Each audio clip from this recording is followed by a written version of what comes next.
Hi, this is Russell Stanhope from teachertrainingvideos.com. Loads of you asking me about breakout rooms. So what I've done is a complete A to Z of breakout rooms. If you follow this video right through to the end, I'm going to give you loads of tips on using breakout rooms, including why it's so important to make sure that you've got the screen share set for everyone, how you can reassign people to breakout rooms, how you actually create the rooms in the first place, how you join a room and listen to what's going on but then leave. I'm going to go through absolutely everything. This is the A to Z of breakout rooms when working with Zoom. Hope the video is useful. If it is, please like it, please share it. That would be great. Teachers really need this stuff at the moment. Please, any comments, leave them below. And if you want to join me, come over to teachertrainingvideos.com, sign up to the newsletter, and maybe join me on my YouTube channel as well. Let's get started. When you work with breakout rooms, and because you're probably going to be using them most of the time, it's a good idea in your general settings to set up your breakout room so that every time you schedule a meeting, you've always got a breakout room in that meeting. And to do that, just come onto your system, go onto meetings, come down to settings, and the setting you want to set, if you come down here, is if you come down, you've got here meetings, recordings, telephone. Just scroll down and you should see, as you scroll down here, and it's quite a long way down, it's actually the first setting in the advanced part. Okay, come to here and turn breakout meetings on, and that means every time you have a breakout meeting, then that will be activated. Now that is really the only thing that you need to worry about at the moment. The other important setting you can do when the meeting starts. If you click now on schedule a meeting, and we're just going to start a meeting straight away, so we're going to come into the meeting, start it off, you'll notice that the breakout room, okay, so you can see me on the screen now. I'm going to turn my camera off while I do this, so I'm just going to click there to turn off the camera, and we need to get into breakout rooms. Now the first thing about the breakout rooms is this: come to the breakout room, click here. In a minute, I'm going to take you through a live one, but basically it's going to tell you how many participants you've got in the room. So let's say, as an example, you've got 20. It's going to say assign 20 participants into, and you're going to decide how many rooms. So I'm going to do 5 rooms. There's going to be 20 participants, and that will be 4 people in each room. And I normally click on automatically. Now, when you click on the create rooms button, okay, it doesn't mean to say that actually the rooms will start. You need to click on open all rooms, and what you will see here, and you'll see in the live session in a minute that I'm going to show you, is that all of the students will be listed here, and you will clearly see who is in which room. Remember, you've set it automatically, and so it makes it really, really easy. You simply just click on automatic and the students are immediately put into their rooms. Now it is possible to move students out of rooms as well, but automatically they will be now in their rooms. Now what I'm going to do is I'm going to show you this live. So you can see me in a live session here, and I've got 19 participants, and I'm going to divide them into five different groups. Okay, I'm doing it automatically. I click on the button and look what happens. They're all automatically placed in their groups. I don't have to do anything there. I just clicked on automatic and all of the teachers were immediately put into their groups. Now all I need to click is on that button there, open all rooms. As soon as I do that, they will be placed in their rooms. Okay, before I move on and actually show you what it's like when I click on the button and move all the people into their rooms, I just want to go through a couple of settings that are really important. When you create the breakout rooms, if you come here and click on it, one thing you've got is some options, and some of these options are really important.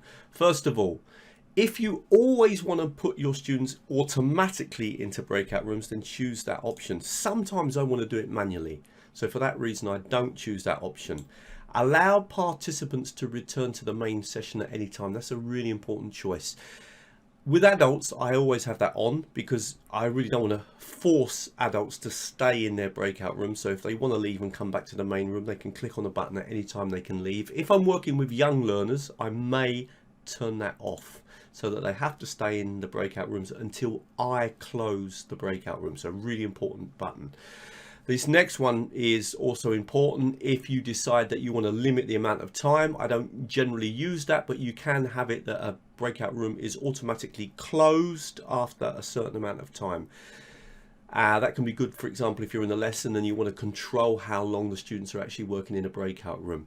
This last setting is super important. When you close a breakout room and bring everyone back to the main room, it's very rude if you click on the button and suddenly you just leave the room. So there's a counter that will kind of warn the people that they're going to be leaving the breakout room. And what you can do is maybe give them, 60 seconds is often too long, about 30 or 15 seconds, so that when you say close breakout rooms, there's kind of 15 seconds to finish off the discussion and then come back into the breakout room. 30 seconds might be more appropriate. So I would recommend that you always set that. So those settings, those options are really, really important. Right, let's get back now and actually move into our rooms and see how it all works. So now you can see I'm going to click on the Open All Rooms tab, and immediately you can see now that the students have all been moved into their rooms. And if I want to send them a message, then I can just simply click on broadcast a message to all, and that message will go out to all of the different groups. A really important button is the join button. It works so well. You just simply click on join and suddenly you find yourself in that group. Remember, when your students are in their breakout groups, you are on your own in the main room. But you can, at any time you want, just click on a join and you can go in, listen to the group, see them on the screen if they've got their webcams on, and of course you can give them help and support, etc. Now I'm going to join one of the rooms. I'll just click on breakout room 1, say yes, and in I go.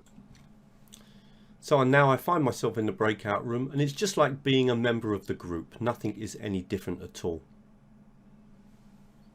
Now I can leave a breakout room at any time. When I join a breakout room, I'm just another member of that group. I can hear the discussions. I can engage in the discussions. If we're open on the webcam, I will be open on the webcam.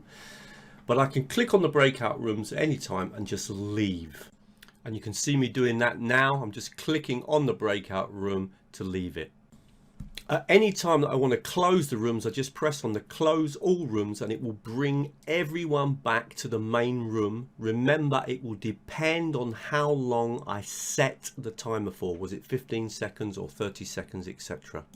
One thing when your students are in breakout rooms, if you want to move anyone, you just roll over their name and you'll see in a minute, I'm going to show you that you can just move them into another room, and you can just choose the room you want to move them to and click and they will move to that room. So that can be quite nice if you suddenly want to reorganize the groups and perhaps have one person from each group go into another group and report back what the other group was saying. It can work really well, or bring everyone back into the main room and just get them to share their discussions. But that can be a really nice way of working. Takes a bit of practice, but it is possible to start moving students around, and I was doing some testing the other day with the system and it works really well. Now I actually forgot to record this live, but you can see I just roll my cursor over, it says move to, I click on the move to button and a list of classes come up. I click on the class and the student will go straight into that class. Now there's a couple of surprising things about breakout rooms that teachers often don't think about. I must admit I made this mistake at the beginning. If you don't give the option to the students, the participants, to share their screens, it will actually mean that when you go into the breakout room, there's nothing in the center of the screen apart from, of course, the webcams. If you want your students, for example, to talk over a PowerPoint slide or talk about it, or talk about a picture, or talk about a video or whatever, you need to give your students the option to screen share, so that when they're in their breakout rooms, whatever you want them to share on the screen is available to all the people in that particular group. So when you come down to here, and that's one of the reasons why you'll see that you've got this screen share, and go to advanced screen share options, and you will want to make sure that all participants can screen share, so that when they move into their breakout rooms, it's not just them talking using their webcams, but they can actually open up a PowerPoint slide or open up a document or open up a video or whatever you want them. For example, it could be an interactive whiteboard. So that button is crucial. My advice is to also make sure that you put here only host. So the only person that can intervene when someone else is screen sharing is the host, that's you, but that all participants can share their screens and that only one participant at a time can do it. That is vital. I had this mistake several times. I did this mistake several times at the beginning. Of course, the students went into the rooms, they realized they couldn't share anything apart from just talking. There was no way of them opening up any documents or anything onto the screen. Now you can actually create breakout rooms manually. I don't do that. It takes longer. You'd have to move everybody in. But one really useful thing is when you go to click on your breakout rooms, and we've got some breakout rooms here.